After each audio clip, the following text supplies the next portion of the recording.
Կենտրոնական ընտրական հանձնաժողովում օգտահաշիվներ ունենալու դիմում են ներկայացրել։ Դրանց շարքում կար գոնե մեր խմբագրությանն անծանոթ մեկ կուսակցություն Քոչարի ազգային վերածնունդ եւ ազգի զարթոն կանունով։ Հիմնադիր ղեկավարի հետ զրուցելիս հարցրինք, այդքան հայտնի կուսակցություն չէ, երբ է բացվել։ Ասաց 2025-ին համագումարը եղել է, բայց իշխանությունը խնդիրներ էր ստեղծել նրանց գրանցման համար եւ ստիպված 2026-ի փետրվարի 3-ին են գրանցվել։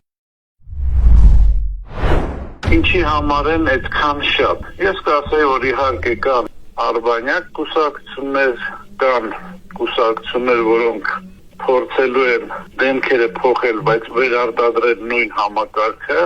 եւ կան կուսակցություններ, որոնք իրոք ստեղծվում են կամ ստեղծվելու են, որպեսզի իրական հարց փոխեն կամ համակարգ փոխեն Հայաստանում, ինչպեսին ասենք ես ոչ թե ինքնագովազդով եմ զբաղվում, հանդիսանում է մեր կուսակցությունը։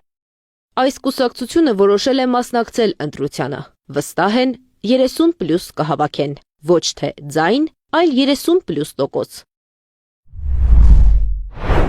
Ազգային ժողովում եղած ընդդիմության հետ չենք համագործակցում, Սամվել Կարապետյան, մենք չենք դիտում ինչ-որ